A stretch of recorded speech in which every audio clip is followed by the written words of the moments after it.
Naidupeta municipality పరిధిలోని NSR colony, Saptagiri కట్ట, LS సాగరం ప్రాంతాలను మున్సిపల్ చైర్పర్సన్ కటకం దీపిక, మున్సిపల్ కమిషనర్ ఫజ్లుల్లాతో కలిసి పరిశీలించారు. ప్రజలు ఎదుర్కొంటున్న రహదారి, డ్రైనేజ్ సమస్యలను అడిగి తెలుసుకున్నారు. వైసీపీ హయాంలో ఎలాంటి అభివృద్ధి జరగకపోవడంతో ప్రజలు ఇబ్బందులు పడుతున్నారు.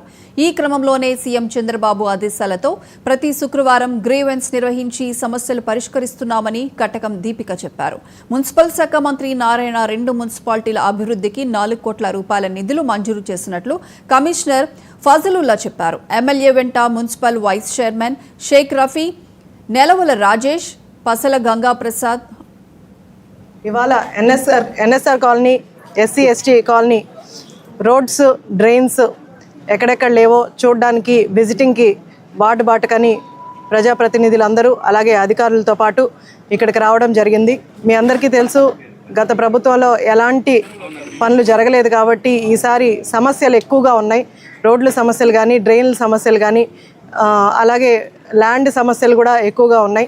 అందుకే ప్రతి వారం చంద్రబాబు నాయుడు గారు, మన ముఖ్యమంత్రి శ్రీ నారా చంద్రబాబు నాయుడు గారు ప్రతి వారం శుక్రవారం గ్రీవెన్స్ తీసుకొని ప్రజల సమస్యలు తెలుసుకుంటూ వాటి పరిష్కారం చూపించమని మా అందరికీ కూడా ఆదేశాలు ఇవ్వడం జరిగింది. ఆయన ఆదేశాల మేరకు ప్రతి శుక్రవారం, ప్రతి వారం మనము గ్రీవెన్స్ ఏర్పాటు చేస్తున్నాం. సూలూరుపేట నియోజకవర్గం మొత్తం అన్ని మండలాలు కలిపి మనం గ్రీవెన్స్ తీసుకొని వాటి సమస్యల్ని తెలుసుకొని పరిష్కరించే మార్గం చూస్తున్నాం.